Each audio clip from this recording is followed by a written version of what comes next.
Cipriano Castro y su historia. Cipriano Castro fue presidente de Venezuela de origen andino. Nació en Capacho, estado Táchira, el 12 de octubre de 1858. Además, fue militar y político tachirense, que llega al poder por medio del caudillismo y se convierte en presidente de la República a partir de 1899. Desde su llegada, inició una nueva y larga hegemonía en la historia política de Venezuela. Castro, después de su formación en el Colegio Seminario de Pamplona, viene con el ideal de que se debía romper con la dinámica política establecida, donde ni siquiera existía un Estado ni una nación consolidada. Por eso se debía imponer un nuevo gobierno, fuerte, centralizado y moderno.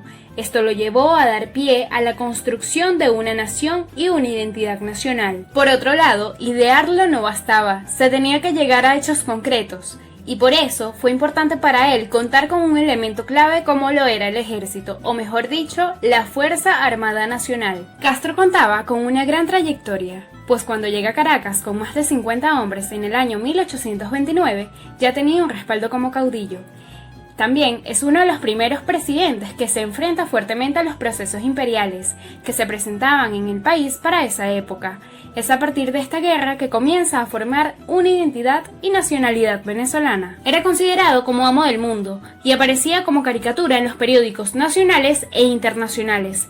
Sin embargo, este hecho era considerado como un acto ridiculizante, propagado por los Estados Unidos, como estrategia política para restarle valor a su imagen y mantenerlo en un bajo perfil. Cipriano Castro fue uno de los presidentes que llegó a enfrentarse y a enemistarse con los Estados Unidos. Sin embargo, este enfrentamiento no fue directamente hacia ellos, sino que lo hizo hacia los banqueros del país, quienes eran la fuerza de intervención de los Estados Unidos en Venezuela, por tratarse de intereses financieros.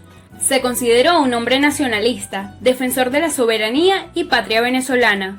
Durante su estadía en la política, le tocó asistir a la caída del antiguo imperio europeo y el nuevo nacimiento de lo que sería el imperio norteamericano, así como también asumir una situación económicamente mala, ya que a pesar de que permanecían los conflictos armados, al momento de asumir la presidencia en el año 1899, existía una deuda externa de aproximadamente 161 millones de bolívares. Dicha deuda se dice que viene desde el periodo colonial, cuando la metrópolis pedía créditos a bancos alemanes. Esto provocó mucha dificultad durante su periodo, e incluso a que no le dieran la oportunidad de pedir préstamos de emergencias. Países como Alemania e Inglaterra se atrevieron a cobrar la deuda existente en ese momento. En consecuencia, estos países se atrevieron a bloquear las costas venezolanas en el año 1902, lo que conlleva el llamado de la unidad nacional por medio de la proclama del 9 de diciembre, la que expresaba al país y al mundo entero que Venezuela estaba siendo utilizada como un objeto por parte de las fuerzas extranjeras. Castro responde a este ataque por medio de la fuerza política y hace que Teodoro Roosevelt, presidente de los Estados Unidos, haga retirar los barcos alemanes que permanecían en la costa venezolana. Sin embargo, también ejecuta una jugada en contra de esta nación, sancionando a la petrolera estadounidense Verduris and Company. En las elecciones de 1891, Cipriano Castro fue elegido como diputado al Congreso Nacional. Desde allí, vocifera contra Guzmán, la corrupción y contra Inglaterra, que usurpa el Esequibo. El mandatario Andueza Palacios quiere reformar la Constitución para permanecer en el poder.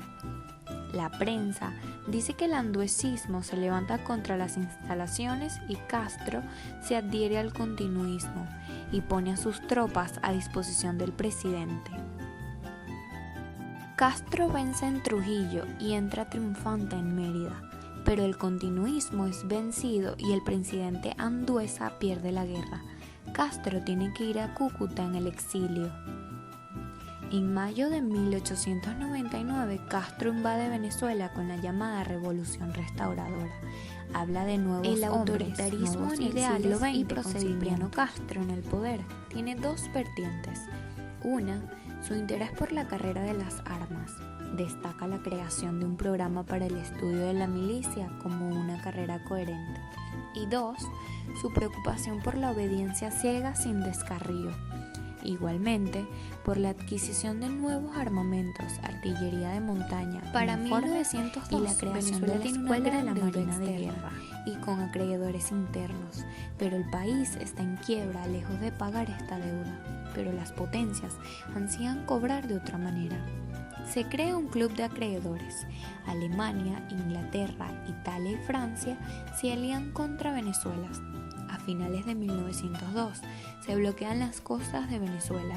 Las flotas alemanas exponen un cerco que va desde Maracaibo hasta La Guaira.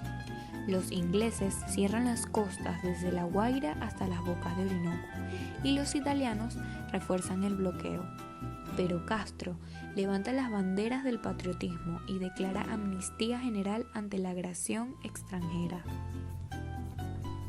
El golpe del 19 de diciembre de 1908 significa que Venezuela deja de ser un país soberano. Castro debe abandonar el poder cuando sale del país a hacerse un tratamiento por enfermedad renal. Gómez se hace con el apoyo de los Estados Unidos. Theodore Roosevelt era adverso a Cipriano Castro, decide ser partícipe y le da el apoyo a Gómez. Juan Vicente Gómez capitalizó el golpe de Estado y lo dirigió porque tenía apoyo de los Estados Unidos. Cuenta con el apoyo de inversionistas extranjeros. El golpe de Estado estaba muy planeado. Esto se daba para evitar que Castro retomara el poder. A partir de 1909, los Estados Unidos comienzan a tener una intervención en la economía venezolana. Se hacen de casi todas las concesiones petroleras. Además, comienzan a intervenir en la política. De allí comienza la intervención de los pozos petroleros. Cipriano Castro muere en Puerto Rico el 5 de diciembre de 1924. Para 1908, Juan Vicente Gómez reemplaza a Castro como presidente de Venezuela. Gómez fue un político y militar venezolano, nacido el 24 de julio de 1857, en el seno de una importante familia de hacendados andinos que habitaban en la finca La Mulera en el estado Táchira. Al asumir en propiedad la presidencia de la República, el 19 de diciembre de 1908, Gómez junto a sus aliados de la Restauración, bajo pretextos de un supuesto atentado de los aliados de Castro a su instancia, llevó a cabo un golpe de Estado. Las medidas de primer orden estuvieron orientadas a contener la posible sublevación de las fuerzas opositoras. Así, decretó la libertad de prensa, convocó a los exiliados a retornar al país y conformó un consejo de gobierno, integrado por jefes militares de la Conjura y de la antigua Revolución Libertadora. Los hitos del régimen gomecista coinciden, sin duda, con un cambio radical en la estructura política y económica del país. El 15 de abril de 1914, el primer campo petrolífero venezolano de importancia fue descubierto en Mene Grande. Este acontecimiento se convirtió en el paso para poder hablar sobre la Venezuela moderna, pues un grande flujo de dinero llega a las arcas públicas. Este importante descubrimiento fue lo que alentó a las compañías petroleras extranjeras para invertir en Venezuela. Las primeras operaciones de refinación se llevaron el 17 de agosto de 1917, a cabo de la refinería de San Lorenzo, ubicada en el municipio Baral, estado Zulia. A partir de estos años, se inicia el ascenso paulatino y constante de las exportaciones petroleras. Es decir, Venezuela deja de tener una economía basada en la explotación de sus materias primas agrícolas para transformarse en un país cuyo principal producto de exportación es el petróleo. Por otra parte, el Congreso redacta un estatuto constitucional provisional que debe regir mientras se promulga la nueva Constitución. Por ello, decide nombrar presidente provisional de la República a Victorino Márquez Bustillos, quien durante su gestión moderniza la recaudación de impuestos, reforma la hacienda bajo la dirección de Román Cárdenas, atiende en la capital los problemas administrativos y promulga nuevos códigos fundamentales. Pero lo más importante de la gestión que ejerció Bustillos mientras Gómez se encontraba en Maracay fue la posibilidad de que existiera en Venezuela instancias concertadas, pero sin embargo, Gómez tenía la última palabra en todo. Además, desde su fortaleza, Reestructuró el ejército, creando un comando superior que le permitió coordinar y centralizar el mando de su brazo armado. Desde el punto de vista del pensamiento, el fundamento de la dictadura gomecista es la corriente positivista que se sintonizó en Venezuela. Por ello, Juan Vicente se convierte en el puente hacia la democracia. Pero mientras esa se esperaba, él mismo contaba con su política privada, la Sagrada, un cuerpo formado por andinos cuyo deber o misión era cuidar las espaldas del general. Para 1916 y 1920, en el estado, los millones que producía la industria petrolera aumentaban. Crecieron los bancos. El confort y el consumo reflejaban su llegada al país, como el whisky, la seda, el lino, los encajes, las medias finas y los cosméticos. Esto eran señales de la incorporación de Venezuela al capitalismo moderno. En consecuencia, en 1921 el general se enferma y su hermano Juan Crisóstomo Gómez y su hijo José Vicente Gómez entran en pugna para sustituir al patriarca. Por ello, el general ordena una reforma a la Constitución Nacional para ajustarla a su escala familiar y así crear una trinidad en el poder. Pero luego del asesinato de su hermano, manda a modificar de nuevo la Constitución, eliminando las 2 vicepresidencias y mandando solo desde Maracay.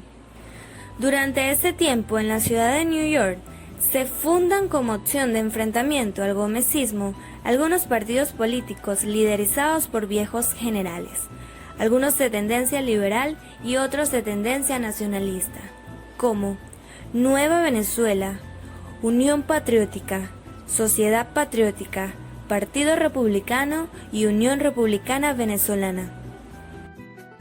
Mientras tanto, el 23 de mayo de 1926, se comienza a transmitir en Caracas durante el gobierno del general Gómez la primera emisora de radio que hubo en Venezuela, gracias a los acontecimientos técnicos de Luis Cole y Alberto Müller, quien fue su primer locutor, ambos procedentes de los Estados Unidos, y también gracias a la influencia política del coronel Arturo Santana, edecán del general José Vicente Gómez.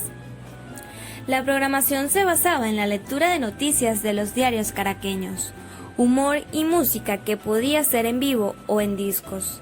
Efectivamente fue un método muy práctico para el gobierno, debido a que facilitaba para difundir mejor sus comunicados, pero a raíz de los sucesos políticos de 1928 es clausurada. Y es que en ese año, con el pretexto de un carnaval estudiantil, hace acto de presencia en la vida nacional un nuevo grupo de políticos conocidos como Generación del 28, los cuales van a representar una oposición distinta al gomecismo, es decir, diferente a las tesis y propuestas mantenidas por los liberales y conservadores. El 7 de abril de 1928 se sublevan 2 cuarteles en Caracas y se pone en marcha una conspiración militar en la que participan algunos líderes universitarios, que sin embargo es controlado por el gobierno. Finalmente, en la etapa de 1928 a 1935, con la deuda externa, Gómez se da el lujo de finalizar los pagos que se venían arrastrando en el país para conmemorar el centenario de la muerte del Libertador. Además, decreta la creación del Banco Obrero y del Banco Agrícola y Pecuario, y promulga la primera ley de trabajo. El 7 de julio de 1931, prestó por última vez su juramento como presidente de la República, en lo que será su ilustro final en el poder.